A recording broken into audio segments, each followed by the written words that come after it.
the early 1950s, Canadian long-term care facilities were home primarily to those who, due to age or traumatic injury, had little hope of a future. But new technologies and pharmaceuticals held the promise of life beyond the hospital bed for a growing number of people with acquired disabilities. Rehabilitation could help return many young individuals to an active life in the community. Unfortunately, Ottawa lacked coordinated rehabilitation services. The city's Welfare Council struck a committee of prominent labor, healthcare, and veterans, experts who saw the need for a team approach to rehabilitation. Their efforts led to the creation of the Rehabilitation Institute of Ottawa, or RIO, in 1957. Led by Dr. Samuel Mirsky, RIO delivered a range of services, including a medical rehabilitation program and vocational assessment, training, and job search assistance. After 14 influential years, the agency underwent important changes. The agency became a member of the United Way and transferred the medical rehabilitation program to the Royal Ottawa Hospital. RIO's new focus would be the non-medical needs of its clients.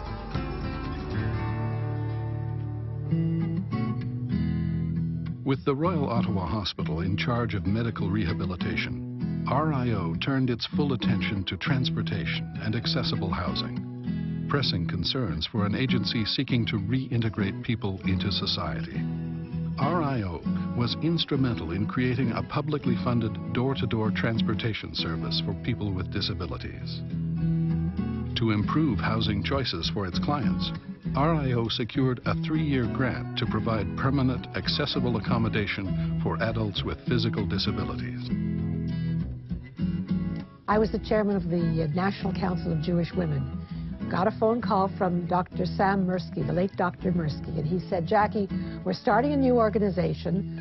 We're calling it the Rehabilitation Institute of Ottawa, and we need some money for a telephone and a desk and a typewriter, and can National Council do something to help?" And I said, "Sure." So we gave him $500, and he said, "We're setting up a community board of directors. Would you like to sit on the board?"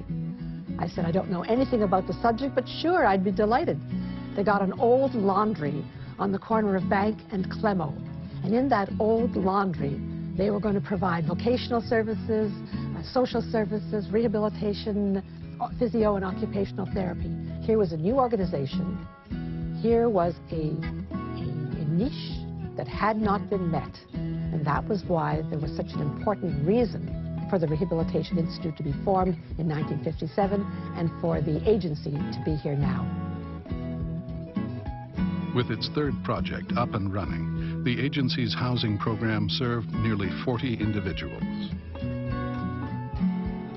Over the years, RIO had become an accessibility authority and was keen to share its expertise for the benefit of the community. The vehicle? RIO's Barrier-Free Environment Committee, which set out to assess existing buildings and loan vital accessibility expertise to the development of new facilities. Well, it was back in March of 1978. And I was playing hockey at the time, and I was checked into the boards between a check and a stumble, a bit of a trip, and I broke my neck at that time, and it was quite traumatic. After the initial rehabilitation and the decision that I would have to go to long-term care facility, it wasn't very pleasant. It was more or less just being content with what I had because I couldn't go anywhere else. And so at the facility, I was just there, and all I did was really exist.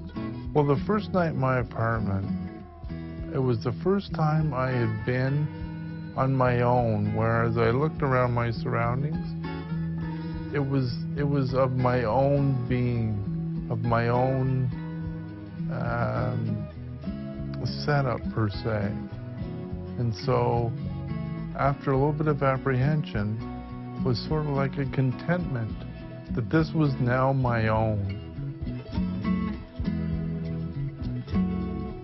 30 years on, the agency's name no longer captured its breadth of service. RIO became Disabled Persons Community Resources.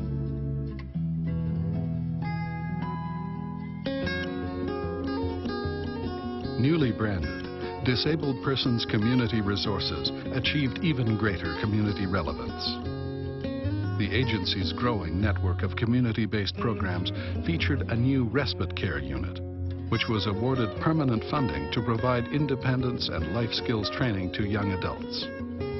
Among DPCR's many accomplishments during this period, the United Way Outstanding Community Service Provider of the Year Award, designation as the only community agency on the City of Ottawa's Accessibility Advisory Committee, the launch of disabilityinfo.ca with more than 1,100 listings of goods, services and programs for people with disabilities, publication of the Healthcare Guide for People with Disabilities, a comprehensive resource on healthy living and primary care in the Ottawa region. New locations made DPCR's supportive housing program the largest in Eastern Ontario. And as it prepared to celebrate 50 years of service, DPCR took over operation of the Special Needs Equipment Exchange Service. Being a person with disabilities all my life, I never knew I would live a very comfortable life like I'm having. Because my own country where I come from, where I'm born, such facilities are not there. But if I come to such a foreign country and I'm catered for in the best way possible through DPCR, I think I can say it's the lifesaver for me. DPCR was poised to begin its second half-century as an agency fully attuned to the current and future needs of its clients.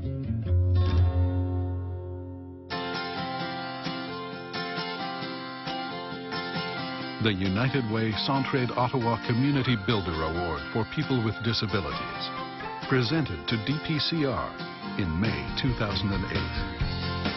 The award recognizes leadership and excellence in service delivery and programs. It also affirms the sound strategic planning that has helped DPCR remain sensitive to the shifting needs of people with disabilities. Today, Canadians are more likely to age in the community. The additional stress on the primary healthcare system has the potential to disproportionately affect people with disabilities. DPCR is ready to serve, taking a holistic approach to the development and delivery of social, medical, and psychological support.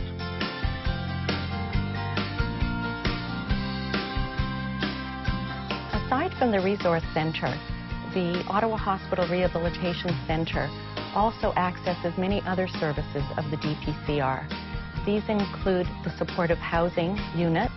Many of our patients are able to go back and live in the community because of the resources and the support of the DPCR. I think the DPCR is one of the best kept secrets in the region. The services and the people, the community support workers are amazing. Through 5 decades of community service, DPCR's commitment has never wavered. What we take to the future is what has inspired us since 1957. A vision of a strong, inclusive community in which people with disabilities are fully integrated, achieve their potential, and realize their true capacity for independence. And as we embrace the future, we do so with a new name. A name that is bold and confident, and one that truly represents inclusion, integration, and independence. Disabled Persons Community Resources is now the in community.